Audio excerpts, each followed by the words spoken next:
जय माता दी। राधे राधे। आइए सुनते हैं आज अमावस्या पर माँ गंगा की यह कथा। माँ गंगा का जन्म बैसाख शुक्ल सप्तमी तिथि के दिन माना जाता है। पुराणों में देवी गंगा के जन्म की कई कथाएं मिलती हैं। साथ ही इनमें गंगा के स्वर्ग से पृथ्वी पर आने का रहस्य भी बताया गया है।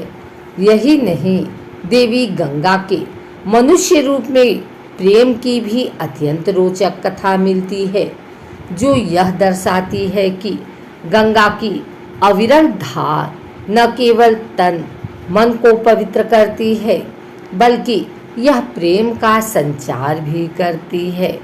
आइए जानते हैं क्या है माँ गंगा के जन्म की कथा और कैसे हुआ इनका मनुष्य से विवाह। वामन पुराण के अनुसार जब भगवान विष्णु ने वामन रूप में अपना एक पैर आकाश की ओर उठाया तो तब ब्रह्मा जी ने भगवान विष्णु के चरण धोकर जल को अपने कमंडल में भर लिया।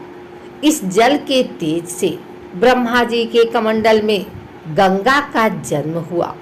ब्रह्मा जी ने गंगा को हिमालय को सौंप दिया। इस तरह देवी पार्वती और गंगा दोनों बहन हुई। इसी में एक कथा यह भी है कि वामन के पैर के चोट से आकाश में छेद हो गया और 3 धारा फूट पड़ी। एक धारा पृथ्वी पर, एक स्वर्ग में और एक पाताल में चली गई और गंगा त्रिपथगा कहलाई। माँ गंगा को जब हुआ भोले शंकर से प्रेम।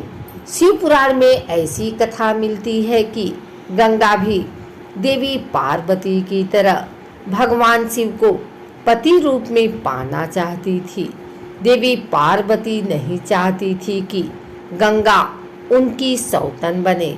फिर भी गंगा ने भगवान शिव की घोर तपस्या की। इनकी तपस्या से प्रसन्न होकर भगवान शिव ने इन्हें अपने साथ रखने का वरदान दे दिया। इसी वरदान के कारण जब गंगा धरती पर अपने पूरे वेग के साथ उतरी तो जल प्रलय से धरती को बचाने के लिए भगवान शिव ने उन्हें अपनी जटाओं में लपेट लिया। इस तरह गंगा को भगवान शिव का साथ मिला।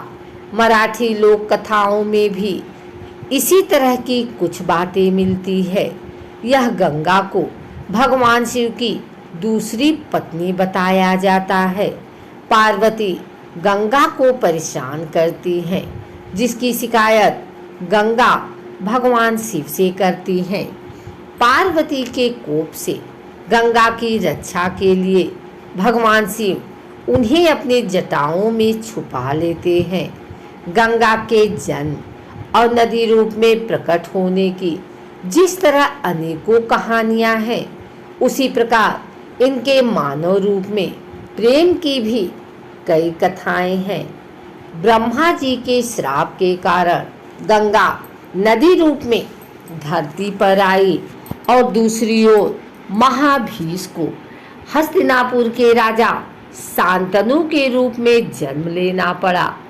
एक बार शिकार खेलते हुए शांतनु जब गंगा तट पर पहुंचे तो गंगा मानवी रूप धारण कर शांतनु के पास आई और दोनों में प्रेम हो गया।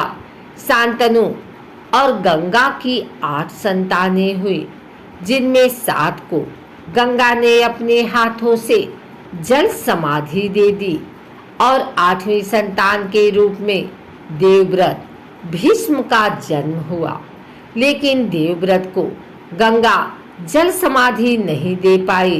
कहते हैं कि गंगा के 8 संतान वसु थे, जिन्हें श्राप मुक्त करने के लिए गंगा उन्हें जल समाधि दे रही थी। लेकिन 8वीं संतान को श्राप मुक्त कराने में गंगा असफल रही। महाभारत की कथा के अनुसार देवी गंगा अपने पिता ब्रह्मा के साथ एक बार देवराज इंद्र की सभा में आई। यहाँ पर पृथ्वी के महाप्रतापी राजा महाभीष भी मौजूद थे। महाभीष को देखकर गंगा मोहित हो गई और महाभीष भी गंगा को देखकर सुध बुध खो बैठे। इंद्र की सभा में नृत्य चल रहा था। तभी हवा की झोंके से गंगा का आंचल कंधे से गिर गया। सभा में मौजूद सभी देवी देवताओं ने शिष्टाचार के तौर पर अपनी आंखें झुका ली, लेकिन गंगा में खोए महाभीष उन्हें एकटक निहारते रह गए और गंगा भी उन्हें देखती रह गई।